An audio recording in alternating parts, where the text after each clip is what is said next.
She walked into the most elite water park in the country. In cracked sandals and a faded shirt, guests laughed, staff called security. Someone sneered, she's probably homeless here to steal towels.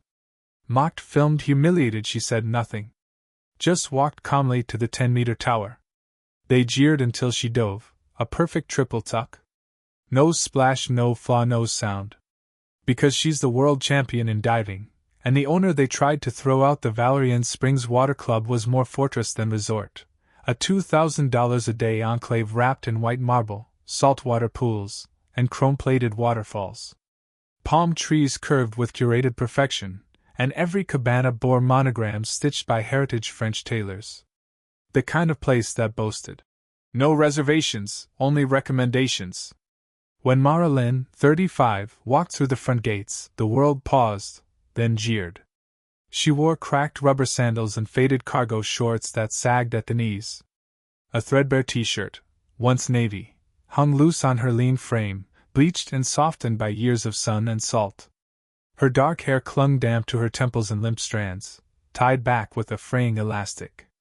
A canvas backpack, stained and patched, dangled from one shoulder. It wasn't the outfit of a guest. It was the outfit of someone the staff might call security to remove. And they did. "Excuse me, miss," said a young man in an earpiece and tailored white polo. He tried to smile, but his voice was tight. "The service entrance is around back. Kitchen staff clocking through there. I'm here for the pool," Mara said, voice quiet but firm. He blinked. Laughed once, short and uncomfortable. "Ma'am, this is Valerian Springs. I can assure you, no one just shows up." Heads turned. A woman lounging nearby in a white bikini and Gucci visor whispered loudly to her friend. "Is she homeless? Oh God, did they stop screening at the front desk?" Another muttered. "She looks like someone who wandered in off the beach. Look at that backpack. Is that duct tape?" A little girl pointed. "Mommy, is that lady okay?" Her mother pulled her closer. Mara kept walking. She didn't stop at the concierge desk. She didn't veer toward the service entrance. Her steps were even. Her gaze didn't rise to meet their stares. A man in a linen suit near the champagne bar scoffed. "Who let the charity case in?" Another laughed. "Maybe it's some influencer prank. You know, pretend to be poor and see what the rich do. Classic clickbait. She smells like chlorine and bus stops." Someone muttered. Laughter. A staff manager approached, face hard. "Ma'am, you are not authorized to be here. Please leave before we're forced to call private security." Mara simply pointed toward the 10-meter diving platform at the far end of the pool. "I just want one dive," she said. Her voice was calm, unapologetic. "Dive?" The manager looked her up and down.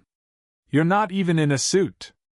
"I am now," she replied, tugging her shirt over her head and dropping her shorts, revealing an old but clearly custom-fitted navy blue speed suit beneath.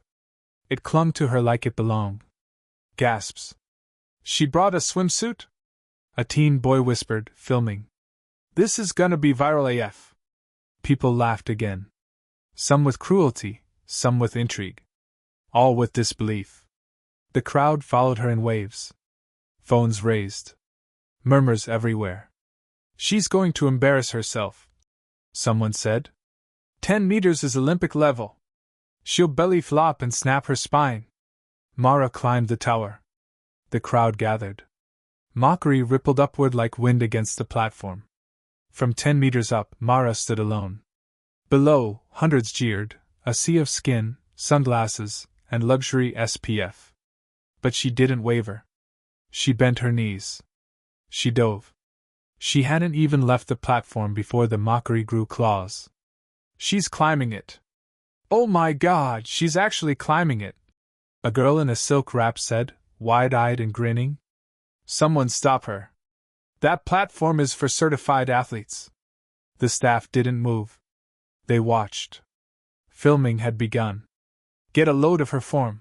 A man laughed, sipping champagne from a crystal flute. "She looks like a retired swim teacher trying to relive her glory days." Up at the 10-meter height, the wind tugged at Mara's suit. The sun cast hard light on her exposed shoulders. She inhaled slowly, rolling her neck, adjusting her stance. From below, the commentary sharpened. "She's stalling," someone yelled. "Too scared to jump. Or waiting for the lifeguards to set up a net." A lifeguard, barely out of college, chuckled. "She better not break anything. Paperwork on that is a nightmare. She's built like a scarecrow," a teenage boy said, laughing. "No way she lands clean." A woman, mid-40s and lacquered in sunscreen, turned to her husband and said, not softly, "This is what happens when you let anyone in. Ruins the aesthetic." Some just laughed quietly. Some openly pointed. One woman even mimed a dramatic belly flop, flailing her limbs as her friends howled. Phones caught it all. At poolside, a staff coordinator in a silk tie whispered to a security guard, "If she hits the water wrong, we'll need to call paramedics. Get them ready. But don't stop her. Let her humiliate herself." And then Mara moved. 1 bounce. 2. She soared. The crowd gasped, not from awe, but from morbid anticipation. They wanted her to fail. To fall like a stone. To prove them all right. She tucked her body midair, legs coiling, spinning once, twice. Someone screamed, "She's gonna die!" Then she extended. Perfect form. Fingers slicing the air. Triple tuck. 10-meter dive. Silence hit the water before she did. A soundless arc. A blur of power. The moment her hands pierced the pool's surface, it was like glass breaking. The crowd didn't cheer. They didn't clap. They just stared.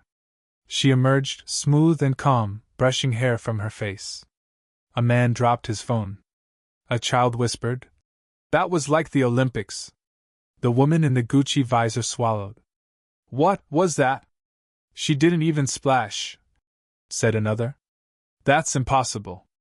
Up at the lifeguard station, the youngest staff member slowly stood and murmured, That was a Fina triple." Mara climbed out, water sliding from her like silk. Her old sandals waited beside the pool's edge. She didn't rush. Didn't speak. And then the silence broke. Wait, I know that dive." "Oh my God!" Someone ran toward the staff desk. "Pull up the records. Look up FINA World Champions. Look up Mara Lin, 2015 to 2021. Gold Budapest. Platinum record in Dubai. Retired undefeated." A silence spread like fog. A new kind of silence. Not scorn. Fear. Someone whispered, "She's a legend." Another, "She's a millionaire. Probably owns half this resort." And then, buzzing. The first email hit the concierge desk. Another alert hit the staff radio. Confirmed. Mara Lin. VIP. Founding shareholder. Elite membership. She's our investor." Phones dropped. Faces drained. And suddenly the crowd realized. They weren't watching a joke. They were part of one. She didn't speak as she stepped out of the water. No theatrics. No glare of triumph. Just the soft slap of wet sandals against marble. The same people who had laughed moments ago now parted like shadows before a flame. The sun beat hard on the tiles, but the air felt suddenly cold. Mara pulled the elastic from her hair, letting it fall loose around her shoulders. Wet strands clung to her jawline, her cheekbones lit by the sun. She wasn't smiling. She wasn't angry either. That made it worse. "Miss Lin," a staff member stammered, approaching with a towel and a face drained of color. He extended it like an offering at an altar. "Please allow us to." She took it without a word. Wrapped it around her waist. Moved on. Behind her, a pair of girls who had giggled earlier now clutched their phones like lifelines. "She didn't say anything," one whispered. "Why didn't she say anything? She's letting us sit in it," the other replied, her voice hollow. "Letting us stew." 2 men near the cabanas shifted uncomfortably. "She heard everything," one said. "I said she looked like a vagrant." "You said worse." On a chaise lounge, the woman in the Gucci visor removed her sunglasses slowly, then set them on her lap as if mourning something. Her tan lines looked absurd now. I called her trash, she murmured. Near the edge of the diving pool, a teenage boy stared at the water. My dad's gonna lose his membership, he said. She was filming everything. And she had been. From the small canvas backpack, still damp from the mist of the dive, Mara pulled a waterproof case. The moment it clicked open, a vibration echoed from within, not a phone, but something heavier. Older. An archival-grade camera system. Face recognition. Audio logging. Time-stamped footage. She handed it wordlessly to a silent man in a charcoal suit who had arrived without fanfare but whose earpiece blinked red. Send everything to legal, the man said, already dialing. And prep the blacklist. We have names. Mara didn't glance at the cameras now trained on her.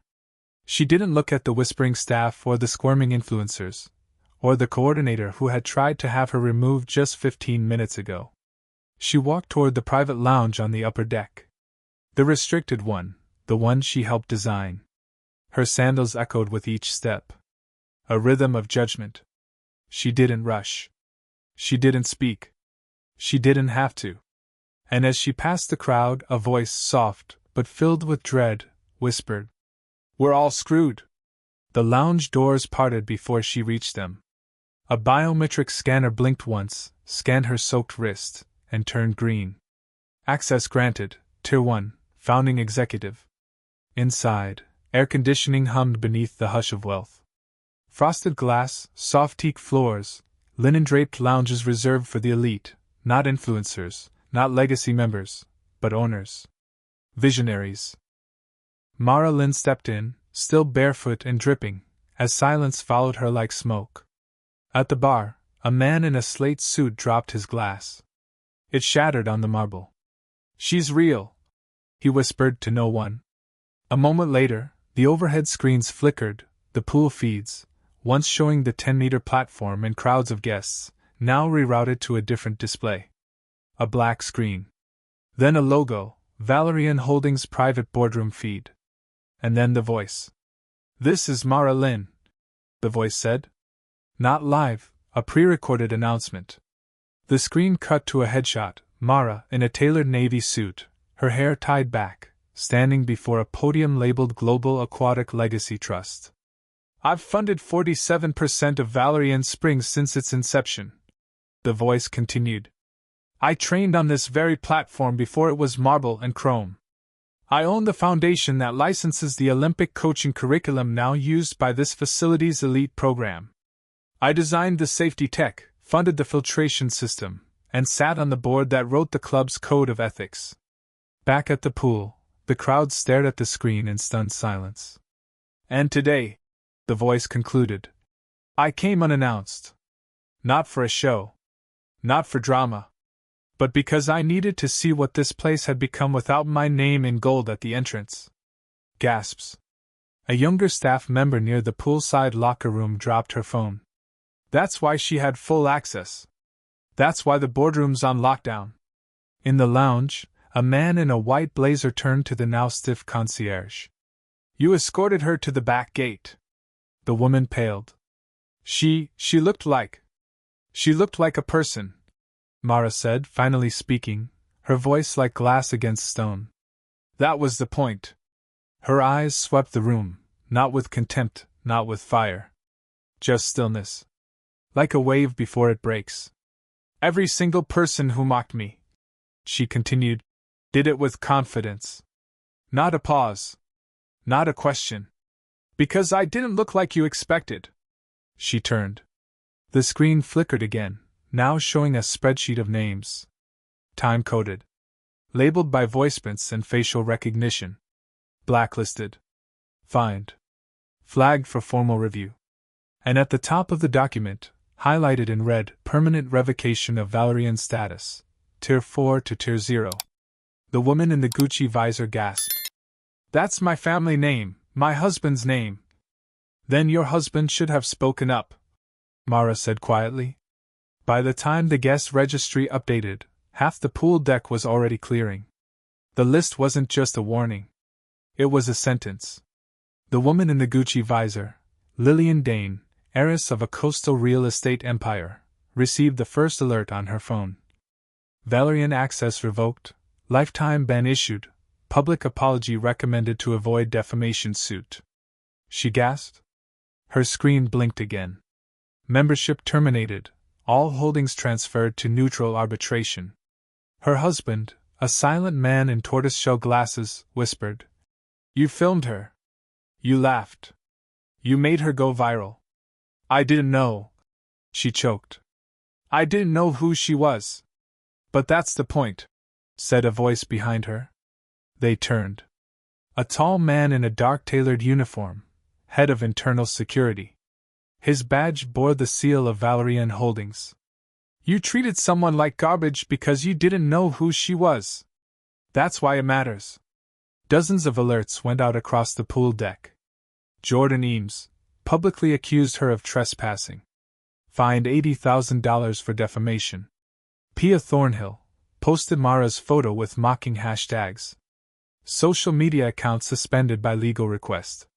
Her modeling contracts already pulling out. Dylan Rhodes, who'd called her a chlorine rat, received a formal notice of litigation. Libel. Recorded voiceprint. Confirmed. Valerian Holdings will not tolerate class-based harassment. The automated message on each alert read: "You are no longer welcome at any of our properties worldwide. Your actions are documented, time-stamped, and recorded." Panic spread like algae. A staff coordinator, the one who had motioned for Mara to exit earlier, was approached by two internal auditors. "We've reviewed your guest handling record," one said cold. "Effective immediately, you're relieved of duty. HR has already been notified. You can't." "We can." And we did. At the base of the diving tower, a group of teens who had filmed the whole thing were told by security, "Every post you uploaded has been collected as evidence. Your names are flagged. Your families will be notified. Your access gone." And through it all, Mara said nothing. She stood near the edge of the upper deck, watching the tide of consequences ripple out. Her face calm, unreadable. Her silence unshakable. Some begged. Some cried. Some deleted posts in vain. But the footage had been gathered. The system had worked exactly as it was built to: unbiased, empirical, surgical. Justice wasn't loud. It was thorough. And Mara, she just stood there. A witness. A storm that never had to raise its voice. The crowd had thinned. No more laughter. No more influencers doing laps for camera angles. Just silence, deep and uncomfortable, as staff repositioned sunbeds away from the scene. As if they could erase it. A few guests remained seated, not because they were brave, but because their knees wouldn't let them rise. Fear does that. Guilt even more. Mara finally stepped forward. Onto the same deck where hours ago she'd been pointed toward the service entrance. Where her sandals had squeaked awkwardly against the stone. Now the air stilled for her. She didn't speak immediately. She let the discomfort build, let the quiet press into the bones of everyone left behind. Then, without a microphone, without a raised voice, she said, "I didn't come for spectacle. I came for a swim." Her voice was calm, but cut through like wire. "I didn't come to test the security, or bait cruelty, or prove anything." She paused. Her eyes scanned the cabanas, the folded towels, the empty glasses on silver trays. The faces of those who had stayed. "I came to see what happened when someone stepped into your world without a $1,000 suit. Without a brand-name towel. Without a PR team. I came looking like no one, because that's who this place was meant to protect. The ones who don't need to prove anything." She turned slightly, eyes touching the woman in the Gucci visor. The man who'd thrown a joke about homelessness. The lifeguard who had snorted when she climbed the platform. "Some of you chose silence. Some chose cruelty. You filmed me. You sneered. You offered nothing but dismissal, until a title changed everything." She held out a simple waterproof tag. Valerian Holdings, founding executive, Mara Lin. But here's what you miss, she said softly. The title came after the dive. Not before. Respect should come before the name. She looked down at her hand, still damp, still steady. You judged me when you thought no one was watching. That's who you are. That's the part that hurts. Not for me, but for you. She paused. You've built a world where kindness is reserved for wealth.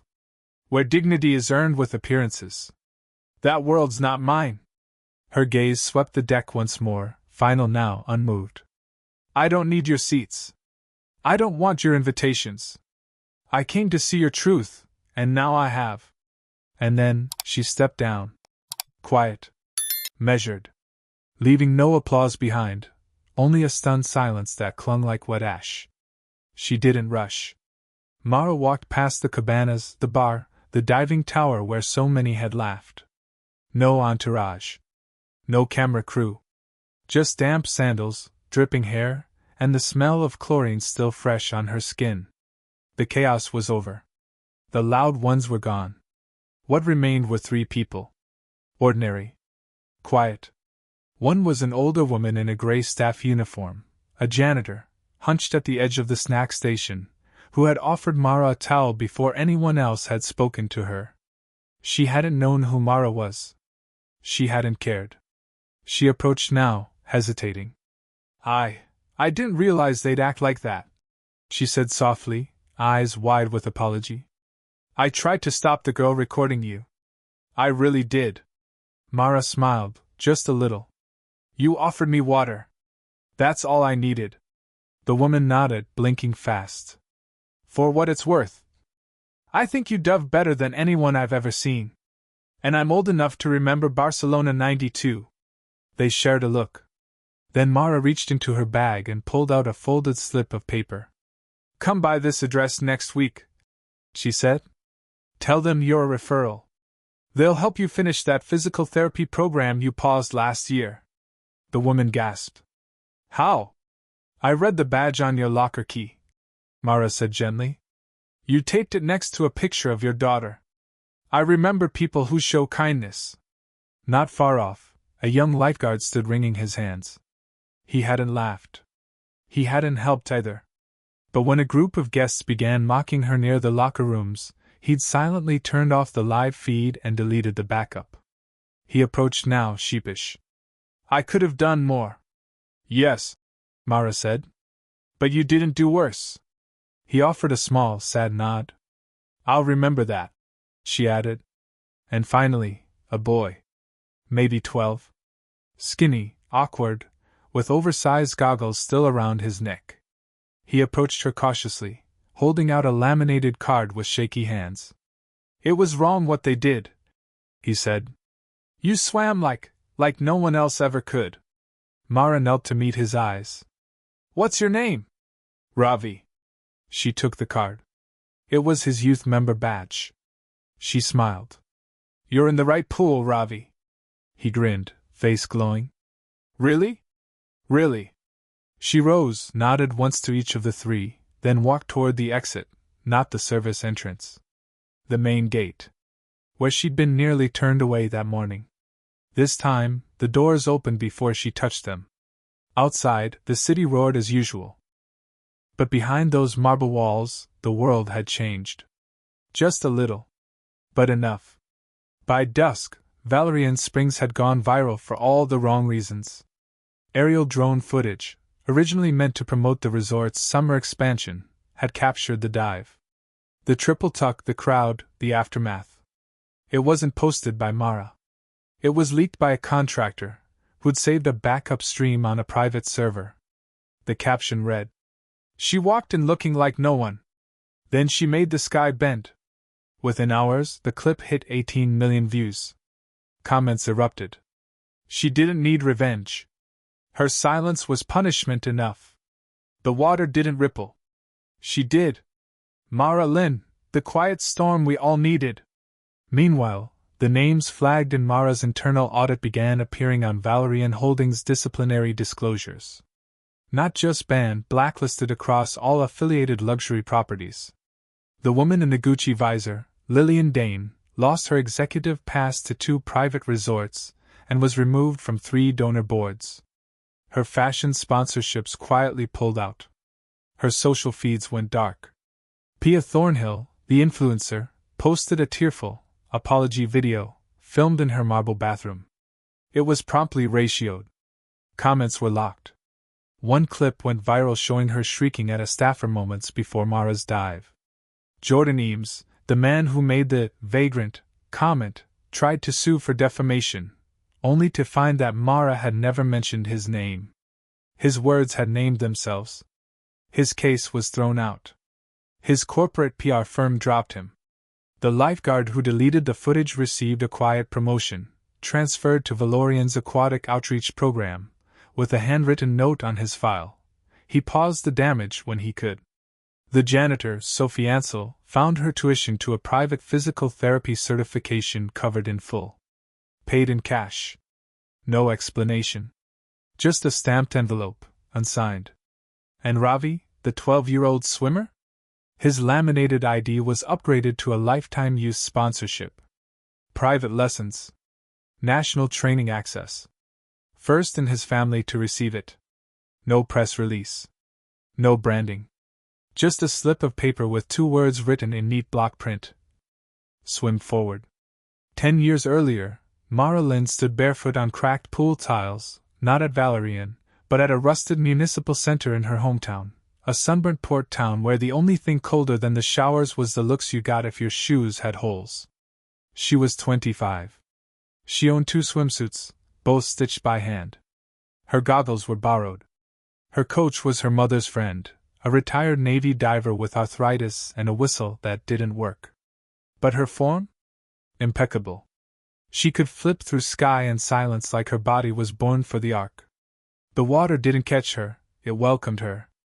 Back then, she'd train in silence and leave before sunrise to scrub boats, for rent money. She kept her medals in a shoebox under her cot. No one ever saw them. Until a man in an expensive jacket once asked her to leave a public pool because she looked like someone who might cause damage. That moment never left her. Not when she broke national records.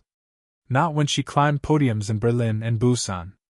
Not when she became the face of 3 international swimming federations and quietly used her prize earnings to fund inner-city pools no one cared to maintain. She remembered the tone. The assumption. The casual ease with which someone discarded her worth because her shirt was faded and her backpack old. So when the opportunity came to invest, not just in sports, but in a standard, she knew exactly what kind of test Valerian would need. Not one about wealth. Not performance. A test about instinct. What do you do when a stranger steps into your domain, wearing nothing you recognize?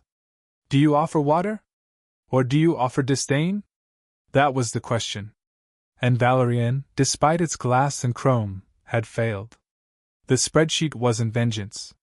It was data. The punishment wasn't anger. It was alignment. Mara never needed apologies. She wanted clarity. Because when the world gives you everything after you prove your worth, it was never generosity. It was guilt. And she wanted no part of that. Mara didn't stay to collect gratitude.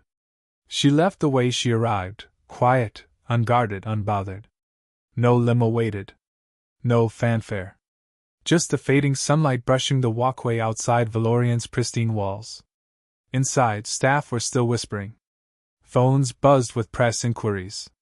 Boardrooms spun into damage control. Legal teams scrambled to clean what no PR statement could polish. But Mara was already gone. By the time the first statement from Valerian Holdings hit social media, an apology filled with the word regret, and none of the word responsibility, Mara was standing barefoot on a public beach 3 miles away, watching a group of local kids dive off rocks into cold water with reckless joy.